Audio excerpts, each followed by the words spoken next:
En las crónicas de la vida sobre la Tierra, los dinosaurios reinan como los depredadores más importantes de la historia. Durante 150 millones de años, rigieron el planeta a su antojo hasta su extinción hace 65 millones de años. Hay quienes creen que fue un asteroide o un cometa lo que causó su desaparición, y que una vez extinguidos, se abrió la veda para lograr el puesto de superdepredador. Los mamíferos adelantaron posiciones en gran parte del planeta, pero en Sudamérica las cosas no siguieron las mismas reglas. El Istmo de Panamá aún no se había creado y el agua rodeaba el continente sudamericano. Fue el aislamiento lo que hizo que aquí la evolución siguiera un curso distinto. Constituía una isla enorme cubierta de sabanas rodeadas de bosques. En este lugar, los mamíferos eran en su mayoría herbívoros que iban desde grandes perezosos hasta extrañas criaturas armadas como los gliptodontes.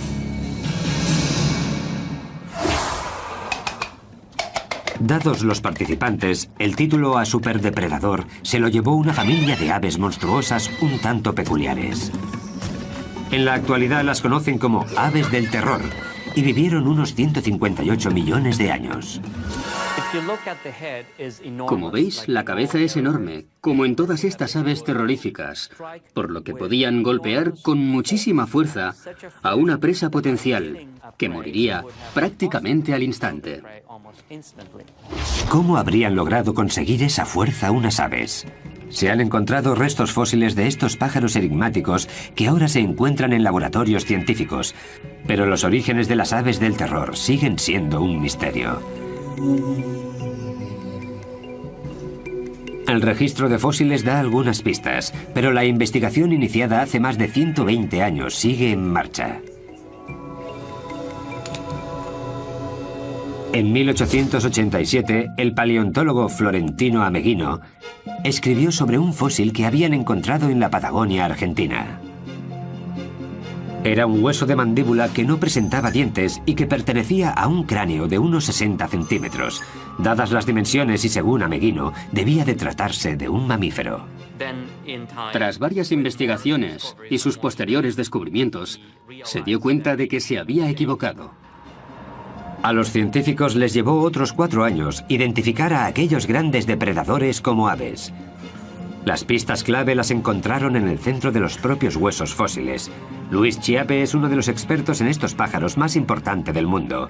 Se dedica a estudiarlos en el Museo de Historia Natural de Los Ángeles.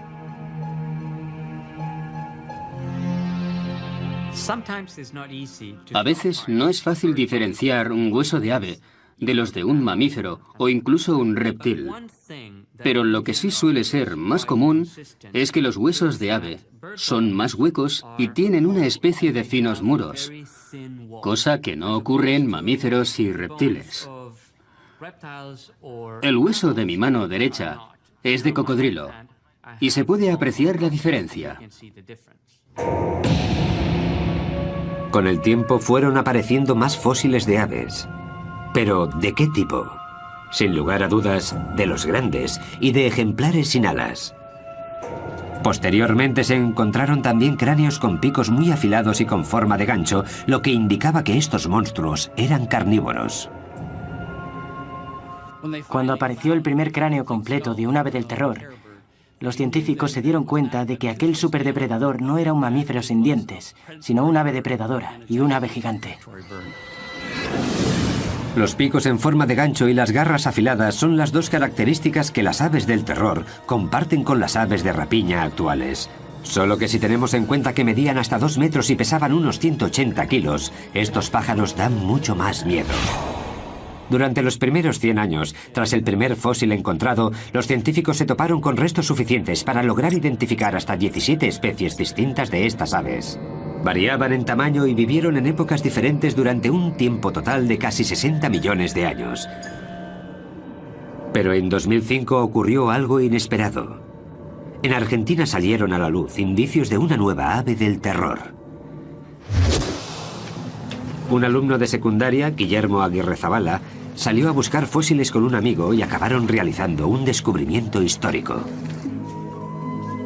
Guillermo, ahora estudiante de paleontología en Buenos Aires, se ha sentido fascinado por los fósiles desde que era un niño. El hallazgo fue... El hallazgo fue en el verano de 1999. No recuerdo bien la fecha, pero tiene que ser marzo. Sucedió a las afueras de la ciudad de Comayo, cerca de la linde oeste de la Patagonia Argentina. Se sabe que estas aves habitaban toda esa zona, además de Uruguay y Brasil. Nosotros ya habíamos encontrado algún que otro fósil, por lo que ya conocíamos los lugares y también sabíamos reconocer los fósiles. Este, particularmente, era un cráneo casi completamente cubierto. A partir de que encontramos las primeras piezas, contactamos con la gente de la Asociación Paleontológica de Bariloche. Y allí fue donde aprendimos a extraer fósiles. Guillermo y su amigo cubrieron con cuidado su hallazgo y lo transportaron unos 60 kilómetros hasta la ciudad de Bariloche. Lo entregaron al Museo de Paleontología de aquella pequeña ciudad y allí estuvo prácticamente ignorado durante 5 años. Cuando Luis Chiappe se enteró de lo ocurrido, se llevó un equipo internacional para que clasificase el nuevo ejemplar en la familia de las aves del terror. Resultó que se trataba de una especie totalmente nueva. Este cráneo mide casi 70 centímetros. Es enorme. Nos dejó atónitos. Fue un momento único. Eso sin duda. El equipo de Luis dató el cráneo en hace 15 millones de años y lo llamó Kelenken guillermoi. Kelenken por un antiguo espíritu de la Patagonia y Guillermoi por Guillermo. Se trataba de un descubrimiento único. Estaban ante una especie nueva con una cabeza distinta a la de cualquier otra ave de la historia. Con un cráneo de casi 70 centímetros, estamos ante el cráneo de ave más grande del mundo. Es incluso más grande que el de un caballo. Luis comparó los fósiles de otras aves del terror con los del Kelenken, tanto el cráneo como los huesos de una pata que se encontraron al mismo tiempo. Su deseo, aprender más cosas sobre el Kelenken, fuerza, velocidad. Tras examinar el cráneo de un ejemplar más pequeño de esas aves terroríficas, Luis Chiappe comienza a hacerse una idea de qué aspecto podría tener la especie nueva.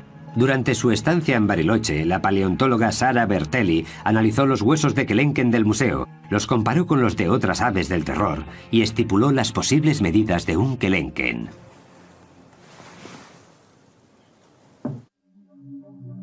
Aunque el cráneo era lo más espectacular del hallazgo, el hueso entero de una de las patas facilitó también datos muy importantes. Este es el hueso de la pata de Kelenken, que en humanos correspondería a los huesos fusionados desde el tobillo hasta los dedos del pie. El hueso muestra una figura inesperadamente esbelta para un ave de esas dimensiones. Algunas de las otras familias de aves del terror eran mucho más gruesas y se cree que tendían emboscadas a sus presas. El Kelenken era diferente. Por eso, en las aves de terror, que son más grandes y robustas, este hueso es corto y ancho. En las aves más rápidas, este hueso es largo. Y esta es la condición de Kelenken, por lo cual nosotros pensamos que era un corredor. El Kelenken está entre las aves del terror más altas y rápidas. Pesaba alrededor de 180 kilos y medía unos 2 metros de alto. Sus patas eran muy esbeltas y musculadas, por lo que debían de alcanzar velocidades altas. Desde la punta del pico hasta la cola medían unos 3 metros, pero vistos de frente sorprendían con sus escasos 45 centímetros de ancho. Seguramente para que las presas potenciales no los descubrieran fácilmente. Sin embargo, los estudios de Sara revelan que la fuerza de un mordisco suyo es inversamente proporcional a su anchura. Los huesos del cráneo de un Kelenken albergan numerosos músculos unidos a las sienes, lo que da una pista del gran poder de sus mandíbulas. Estos músculos controlan la fuerza de un buen mordisco en muchos animales y representan una de las características que incluso los humanos compartimos con las aves del terror. Si colocamos nuestra mano en esta zona y abrimos la mandíbula, podemos sentir la contracción de los músculos temporales. Estos músculos, la cicatriz dejada por estos músculos en el cráneo de Kelenken ocupa la mayor parte del techo del cráneo, lo que nos da una idea de la tremenda fuerza que tenía esta ave al morder. Otro grupo de cicatrices revela la fuerza de los músculos del cuello, fuerza que facilitaba a estas aves del terror la tarea de emprenderla a golpes con sus presas, a la vez que las asustaban con su enorme pico y sus fuertes garras. Valiéndose de su cabeza, como si de un hacha se tratara, las aves del terror clavan su pico en su presa y son capaces de atravesar carne e incluso algunos huesos. La cabeza de estas aves era una auténtica máquina de matar, un arma muy poderosa que bien les valió el puesto de superdepredador de toda Sudamérica.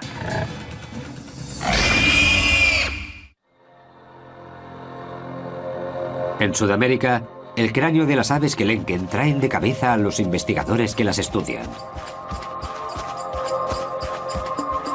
Los fósiles encontrados de esta especie demuestran que lo usaban como arma homicida en sus ataques. Pero la tecnología actual también nos muestra cómo funcionaban dichos cráneos. Esto os va a gustar. En los Estados Unidos, 2 científicos se preparan para realizarle un TAC a un cráneo de una de estas aves y ver su interior. Larry Whitmer es profesor de anatomía en la Universidad de Ohio. Con él está Bob Chandler, especialista en aves del terror de la Universidad Estatal de Georgia. ¿Qué vamos a hacer? Intentaremos alinearlo para que quede centrado antes de proceder con los rayos X. Así el láser lo recorrerá completamente de arriba abajo. Listo. El proceso parte del cráneo de un ave del terror y le da la vuelta. No tarda ni un minuto, pero las imágenes resultantes dan pistas de la naturaleza de aquellas aves y de cómo vivían y cazaban.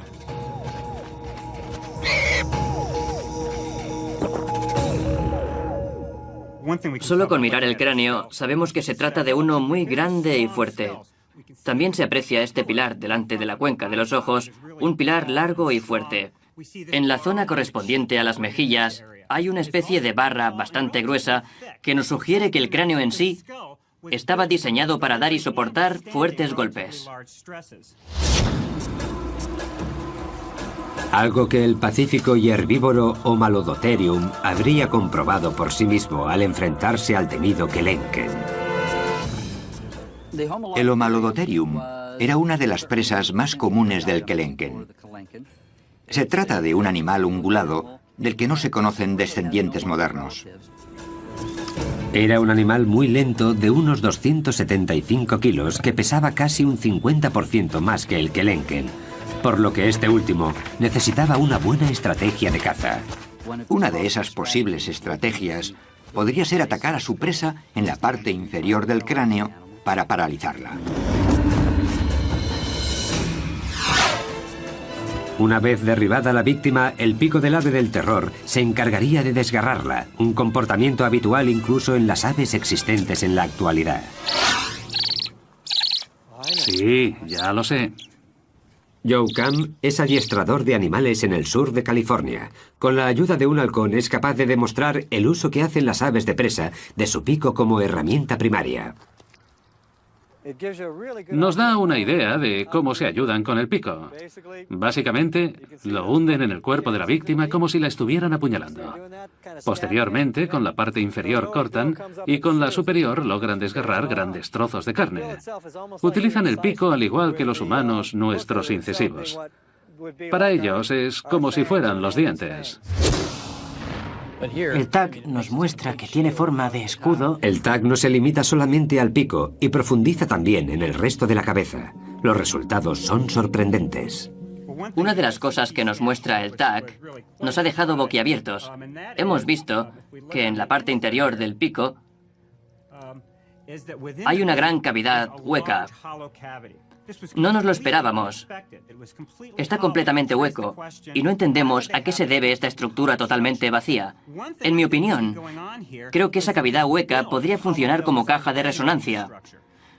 Puede que le sirviera para emitir una especie de sonidos como traqueteos, que al mover sus mandíbulas, el sonido resonara en esa cavidad. Al parecer, ese traqueteo les resultaba familiar a los residentes de las sabanas prehistóricas, pero ¿cuál era su función? ¿Era un ritual de apareamiento? ¿Una señal de alarma? El TAC no puede dar respuesta a esas preguntas, pero sí confirma que aquellas aves oían a la perfección estos peculiares sonidos. Voy a ampliar esta parte del oído a ver si descubrimos qué se cuece ahí dentro. No hay restos de tejidos de estas aves, pero los espacios huecos que dejaron sus órganos, como el cerebro o el oído interno, nos muestran cuál podría haber sido su apariencia con bastante detalle. A esta parte interna del oído se la conoce como cóclea. Como vemos, es muy larga y recta. Su longitud nos indica que estos animales tenían una capacidad auditiva muy desarrollada. Según el TAC, es precisamente esta parte del oído interno la que controlaba la increíble agilidad de estas aves del terror. En este tipo de aves percibimos una serie de canales estrechos, largos y muy delicados. Por eso sabemos que su sentido del equilibrio tenía que estar muy desarrollado, lo que les permitía realizar cambios de dirección bruscos, algo imprescindible en un buen depredador. Gracias a este sistema podemos hacernos una idea del equipamiento neuronal que les permitía estos movimientos.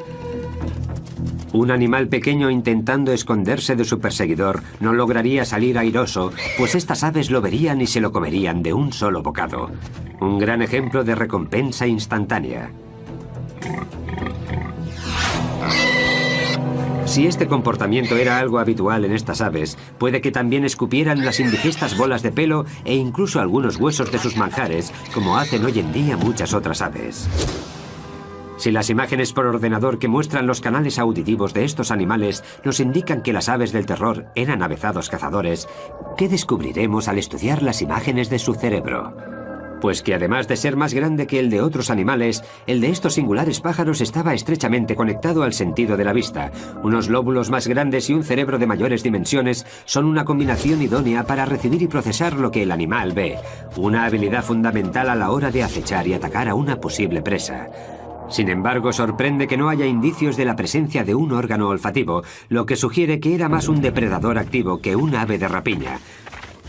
Algunos carnívoros, como los osos, son también animales carroñeros y dependen de su olfato para encontrar la carne muerta. El TAC indica que las aves del terror no pertenecían a ese grupo. Estos animales no tenían el sentido del olfato nada desarrollado. Estamos ante el cerebro de un depredador. ¿Qué se les pasaría por la cabeza a estas aves del terror cuando encontraban una posible presa como el gliptodonte?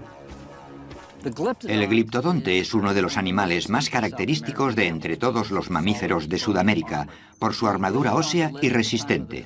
Es un animal que vivió en la era de los Kelenken y que pesaba unos 90 kilos. La armadura le cubría todo el lomo, desde la cola hasta lo alto de la cabeza.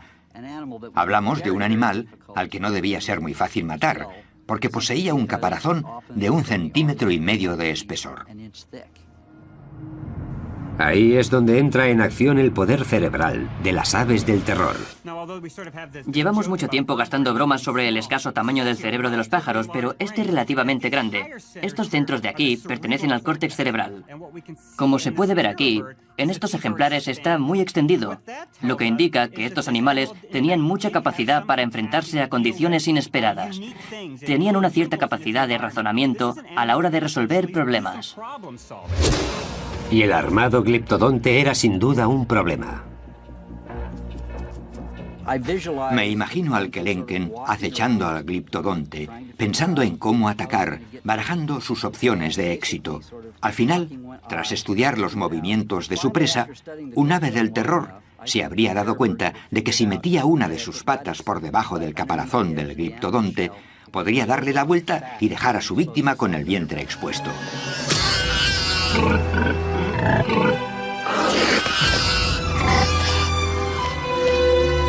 Sudamérica era el paraíso de las presas para los Kelenken y su familia.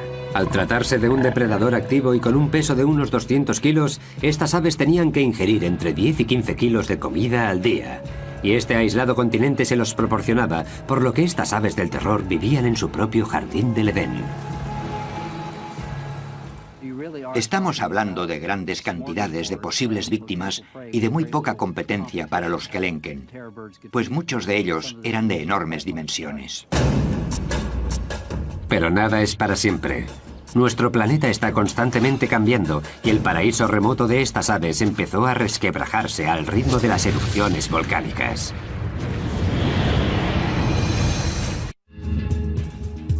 Hasta 1961 los científicos creían que las aves del terror habían vivido únicamente en Sudamérica, pero el hallazgo de un hueso de una de sus patas y de una de sus garras abrió nuevas posibilidades.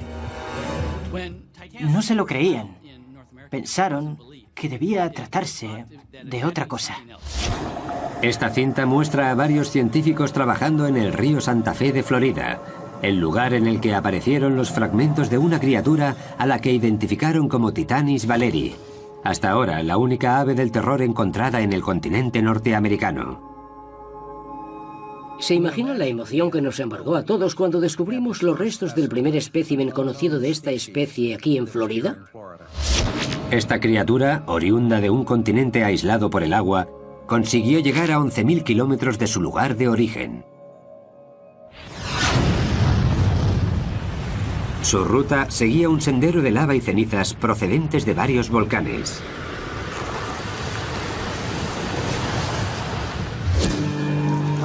Este es un hermoso fragmento de ceniza procedente de un volcán. En el centro de Oregón, el geólogo Greg Retalak le muestra al paleontólogo Jordi Dackler la rapidez con la que un volcán puede cambiar el paisaje. Es un tipo de roca volcánica muy poco habitual. Retalak afirma que el depósito de Oregón se creó debido a una erupción antigua en la zona del Cinturón de Fuego del Pacífico, una zona con más de 400 volcanes que abarcan el Océano Pacífico desde Nueva Zelanda a Chile. Ese anillo toca también a Panamá, por donde Norteamérica y Sudamérica habían estado separadas por agua. Ambos continentes se unieron debido a una gran actividad volcánica que tuvo lugar en el Istmo de Centroamérica cuando aquellas magníficas aves del terror se encontraban en plena peregrinación. La conexión entre ambos continentes se formó a partir de la lava volcánica que salía del fondo del mar, así como de las placas tectónicas que se levantaban hacia la superficie. Pero la historia no se acaba ahí. Las selvas endémicas de Centroamérica no constituyen un lugar al que las aves del terror hubieran migrado sin más. Pero los depósitos de ceniza volcánica entraron en juego.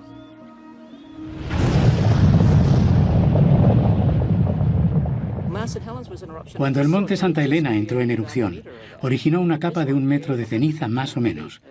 Pero este en concreto creó una capa de 33 metros y a 600 grados centígrados su erupción fue mucho más grande que la de Santa Elena. El volcán que creó este depósito explotó a unos 325 kilómetros de aquí. La capa más gruesa de rocas que dejó a su paso ocupa un área de unos 300.000 kilómetros cuadrados. Las desafortunadas criaturas que se encontraban aquí acabaron chamuscadas. Todo, árboles, animales, plantas, todo quedó sepultado bajo los ríos de lava que a 600 grados centígrados quemaron todo lo que encontraron a su paso. Las temperaturas eran superiores a las de un crematorio. No pudieron escapar. Nada podría sobrevivir a aquello. Hace entre 3 y 5 millones de años, varias erupciones como esta en Panamá provocaron lo que Retalak llama resurgimiento instantáneo de tierra. Destruyó las selvas y abrió el camino de las aves del terror hacia el norte. De tal forma que cuando las plantas volvieron a colonizar estas tierras devastadas por la ceniza, los animales acostumbrados a los espacios abiertos encontraron un nuevo paraíso entre sus ojos, como las aves del terror. Lo más probable es que aquellas que lograron sobrevivir a las erupciones migraran entre 400 y 500 kilómetros. Los huesos del Titanis que se encontraron en Florida constituyen una prueba de que las aves del terror cruzaron el Istmo de Panamá para llegar hasta Norteamérica.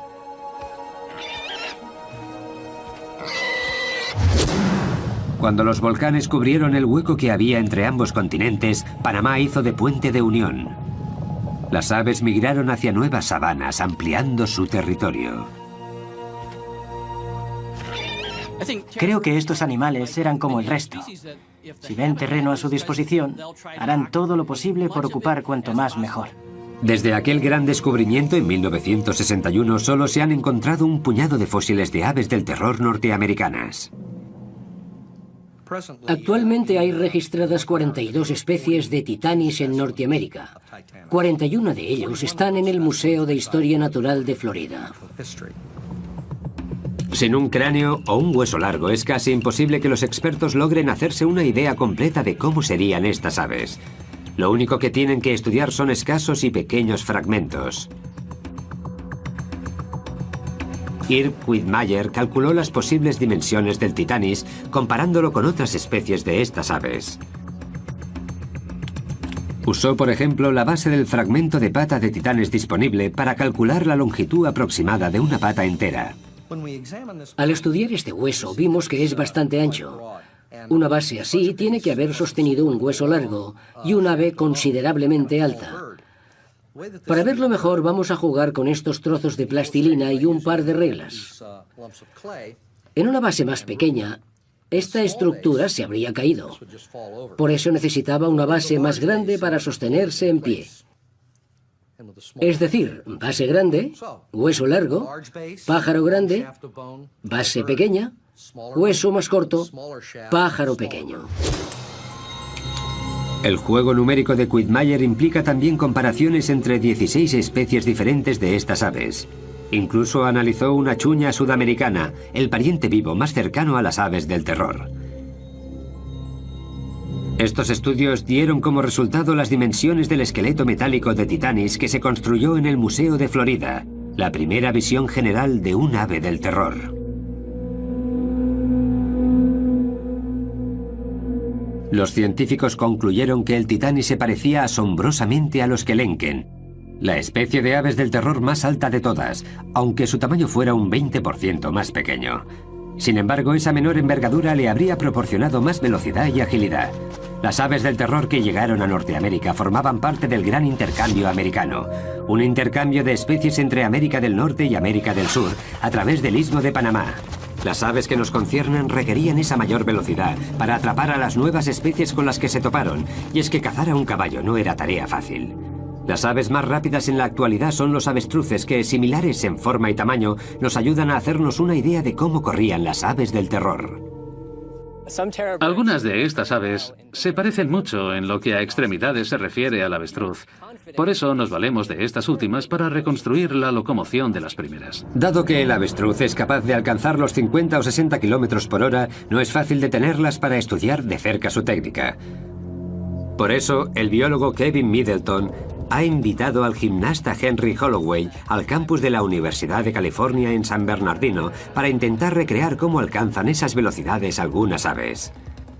Henry nos demostrará cómo se mueven las patas del avestruz con la ayuda de un equipo especial. Son unos zancos, unas estructuras de aluminio hechas de fibra de carbono que te dan un impulso equivalente al que proporcionas tú al saltar. Ahora Henry podrá correr como un avestruz, gracias a la imitación de unos tendones nuevos muy largos y elásticos. Sin embargo, la anatomía de los huesos desempeña también un gran papel en esta ecuación. Tenemos el fémur, la rodilla, la espinilla y el pie. Normalmente las aves tienen pies más grandes y se apoyan sobre sus patas al igual que hace Henry cuando se pone de puntillas. Y las aves corren de puntillas. El tamaño del pie es muy importante porque cuanto más grande sea, más largas serán las zancadas. En realidad, esas rodillas que parecen estar del revés funcionan como nuestros tobillos en estos animales tan veloces. Un gran ejemplo de lo grandes que son los huesos del pie y del efecto palanca que generan. Vamos allá. Para Henry Holloway, los zancos de alta tecnología alargan de alguna manera el pie humano y ayudan a correr a la velocidad de las aves del terror. ¡Ya!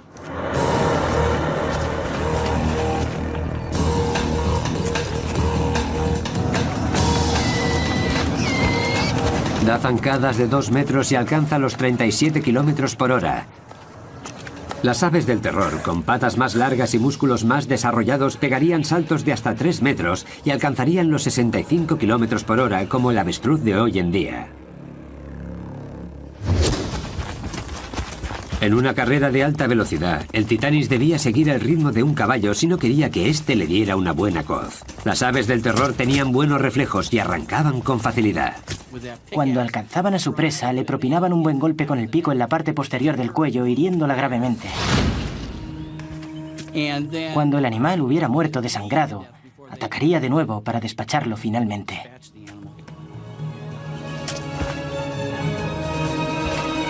Sin embargo, la vida en el nuevo continente no sería fácil para el Titanis. Supondría su primer contacto con los depredadores del norte, oponentes sin miedo que, aún así, jamás se habían tenido que enfrentar a las aves del terror.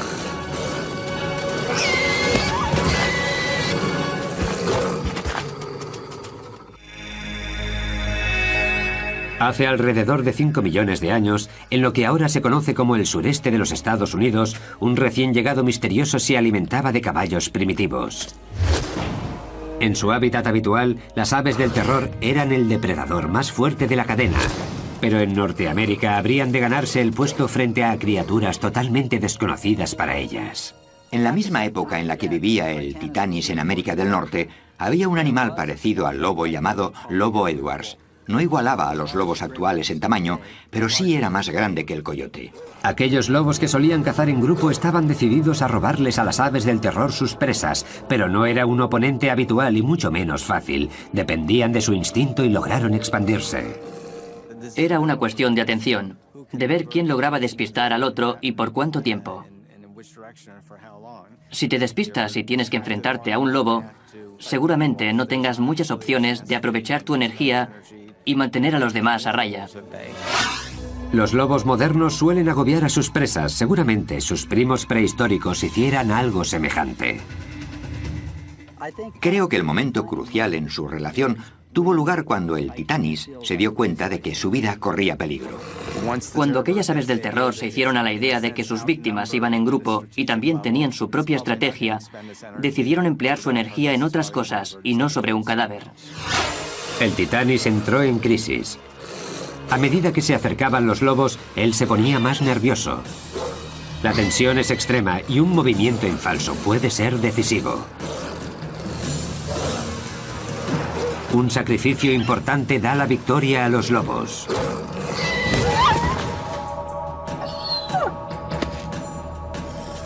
Con la lección bien aprendida, las aves del terror ceden.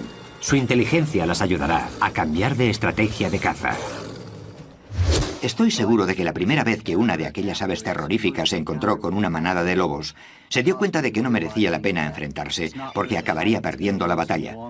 Cambiaron de estrategia, empezaron a evitar los encontronazos. Si mataban una presa, vendrían los lobos inmediatamente, y las aves no querían convertirse en parte del menú.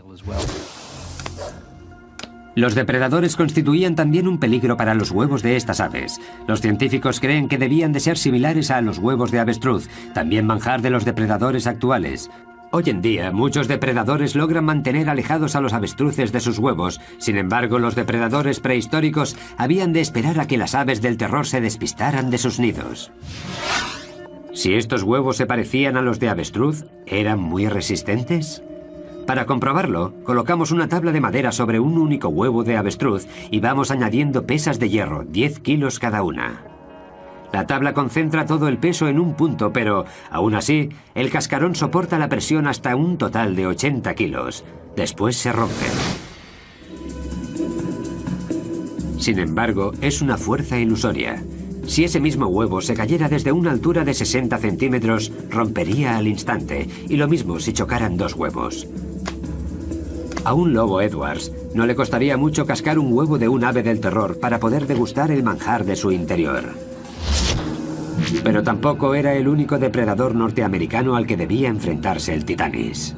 Entre los más peligrosos contamos al Smilodon gracilis, un antepasado de los felinos de dientes de sable. Estos últimos harían su aparición en el planeta en la era siguiente. Un enfrentamiento entre un guepardo y un avestruz reflejaría cómo los felinos prehistóricos evitaban enfrentarse a un ave del terror adulta. Sin embargo, con los polluelos la historia era otra. Si pensamos en una hembra de paseo con sus polluelos, no nos costará imaginarnos a una de las diminutas crías rezagada del grupo. Es justo ese el momento que aprovechan los felinos para saltar sobre ella, agarrarla y comérsela. No tan rápido. La madre entra en acción. Si el felino no logra escapar, se preparará para atacar a su oponente. Con las garras intentará alcanzarlo en el pecho. Sin embargo, el ave va mejor armado. Su enorme cabeza será su mejor aliado y el felino resultará herido de muerte a cabezazos. Aunque es demasiado tarde para salvar al polluelo, que falleció desnucado.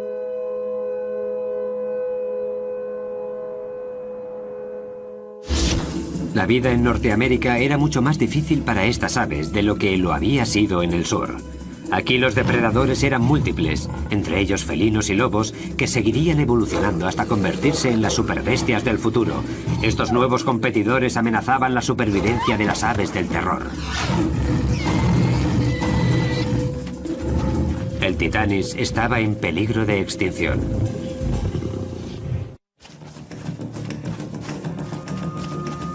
El reinado de las aves del terror duró cerca de 60 millones de años.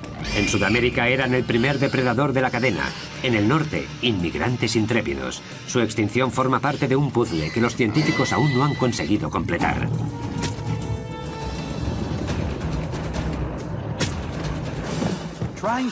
Todavía no hemos encontrado una explicación sencilla que justifique la extinción de estas aves, y no será fácil. Uno de los grandes factores podría ser el gran intercambio americano, la mezcla de especies que emigraron de norte a sur y viceversa, y que dificultó la vida de las aves del terror. La falta de competencia por parte de otros depredadores los mantuvo vivos. Las especies más evolucionadas del norte, como caninos o felinos, activó la restricción de comida. Hace 2 millones de años las aves del terror del norte y del sur del continente americano se veían demasiado presionadas para encontrar alimento porque tenían que compartir su territorio con los dientes de sable. La presión que ejercían estos depredadores y oponentes fueron 2 factores de la extinción de las aves del terror, pero no los únicos. No creo que estas aves fueran derrotadas por los mamíferos, sino que se trató más bien de un cambio climático. Hace 2 millones de años el planeta sufrió una serie de eras glaciales. En el norte, el océano se convirtió en hielo. El nivel del mar descendió y con él las zonas húmedas, como en Florida, donde vivían los titanis. El paisaje se secó. La vegetación también sufrió un cambio importante por culpa de la falta de agua, y las consecuencias afectaron a la alimentación de toda la cadena. El número y la variedad de animales de los que se alimentaba el Titanis se vio alterado. Es como el efecto dominó. Es como si el cambio climático originó la extinción del Titanis. En Sudamérica, los Andes continuaron el ascenso que habían comenzado hacía millones de años. Cada vez más bloqueaban las lluvias y las sabanas se fueron convirtiendo en secas estepas. Las aves estaban cada vez más afligidas. Medio ambiente, peligro, competencia. Todos ellos son posibles sospechosos en el misterio de las aves del terror sobre por qué su largo reinado acabó en completa extinción. ¿Fue solo uno? ¿Una combinación de los 3? Demasiado pronto para saberlo. Pero es precisamente ese el reto al que nos enfrentamos ahora los científicos. Ampliar los datos que tenemos de estos animales y entenderlos un poco mejor. Seguro que al final logramos averiguar por qué ya no están entre nosotros. El epílogo de la historia de las aves del terror se está escribiendo aún ahora en las excavaciones de Florida. Se sabe que muchas de las grandes aves vagaron por la Tierra hace millones de años, pero se cree que el Titanis, la última de esas aves, podría haber vivido hasta hace 10.000 años. Lo que significa que podrían haber llegado a tener contacto con los humanos. Aún no hemos encontrado ni un fragmento de Titanis. Quizá este no fuera el mejor sitio para buscar. Es la época correcta y la era adecuada, pero puede que no el entorno preciso. Los científicos Richard Halber y Bruce McFadden dirigen una excavación arqueológica en la que los sedimentos de calizas contenían fósiles del gran intercambio americano. Quieren resolver el enigma del Titanis. Puede que los humanos de su época los cazaran hasta provocar su extinción. Si el Titanis vivió hasta hace 10.000 años, una de las explicaciones posibles para la extinción de una de las aves con más éxito de la historia sería la acción humana, que por aquel entonces también se extendía por toda Norteamérica. El problema era el siguiente. En tierras secas, los fósiles aparecen en las capas sedimentarias. La posición de las capas suele corresponder a la fecha de los fósiles. Pero los del Titanis aparecieron bajo el agua, a donde los había llevado el río de Santa Fe. ¿De dónde salen estos fósiles? Es que se encontraron aislados en el medio del arroyo y no en una zona amplia de sedimentos. Los buceadores encontraron fragmentos de Titanis mezclados con huesos de animales que vivieron hace 10.000 años. Así que, ¿de cuándo podrían ser estos? Bruce McFadden resolvió el misterio gracias a los restos químicos de los minerales que había en los fósiles. Comparó los huesos de Titanis con los de otros especímenes recientes y con los de algunos de hace 2 millones de años. Cuando los huesos se convierten en fósiles, absorben minerales del agua del suelo, y estos minerales son únicos de cada época. Por eso los fósiles que pertenecen a diferentes momentos presentan elementos químicos distintos. Bruce recogió muestras de varios huesos fosilizados de Titanis y las preparó para su posterior análisis con un espectrómetro. Los resultados dieron el perfil de los elementos químicos de dichos huesos, prueba concluyente de que vivieron mucho antes de que el hombre llegara a Norteamérica.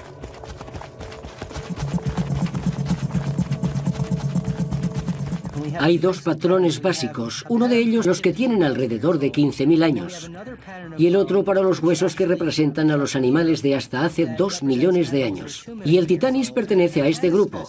Su concentración de elementos es característica de los fósiles de hace 2 millones de años. Sorprendentemente, la historia no se acabó allí. Las aves del terror aún tienen mucho que contarnos sobre su vida en el norte. Bruce McFadden también encontró fósiles de Titanis en Texas que databan no de hace 2, sino 5 millones de años.